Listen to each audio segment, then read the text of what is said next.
Well, I tell you what, we were talking about the perfect storm, and if soil moisture is going to be such that the groundwater is going to come up, then all we need now with our record snowpack is a lot warmer weather, and we're going to get it from both ends. Well, we're going to see the warmer weather, but we're going to see a gradual warming trend over the next week. But first, let's talk about tonight. We're tracking areas of lake effect snow possible. We've got cold wind moving over the warm water in our Great Salt Lake and also Utah Lake. We get the heat and moisture with rising air, and then downwind, we get some high snow totals possible.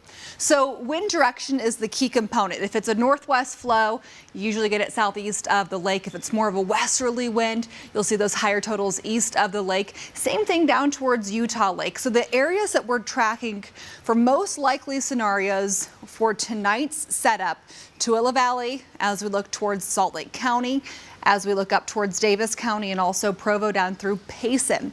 So areas that get lake effect tonight will have some very high numbers on top of the high numbers that we've already seen. Now on Friday night, you might recall we talked about a high-end scenario for this storm. And that number I threw out on Friday night was 50 inches for Snowbird. I said it wasn't the most likely scenario, but there was a scenario in which we saw that, and we are right there, and there is more coming down. So this is pretty crazy how much snow we've seen since Saturday night. Snowbird, 49 inches, Park City Canyons, 39 inches, Powder Mountain, 38 inches, Logan, 25, Bountiful Bench, West Jordan Bench, about 20 inches of snow, Fort Union, 17, and at the Salt Lake City Airport, more than 10 inches of snow. So we've already had way more than we typically get in the month of April, and we're only on the 4th of April right now. For tonight, areas of snow and lake effect. Slick roads expected for the morning drive. Could see some areas of lingering snow heading into tomorrow. So we'll continue with winter storm warnings for the northern mountains. This is going to be through 9 o'clock in the morning. Highlighted in blue is also avalanche warnings for the northern mountains through 6:30 a.m. Additional 6 to 12 inches, up to 18 inches in the Cottonwood Canyons. For our Wasatch Front valleys, another 1 to 3 inches, with potentially up to 10 inches of snow for benches and areas that get lake effect developing tonight.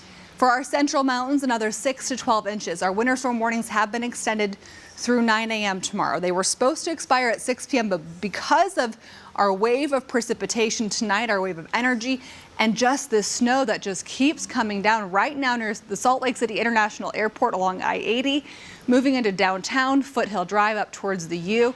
East Side Belt has had some really tough driving conditions tonight. Across the state, we're seeing areas that are much drier to our south. So we're also seeing quite a bit of clearing into southwest Utah. Temperatures at 10 p.m., 20s and 30s here across the state. Teens and 20s when you wake up tomorrow morning.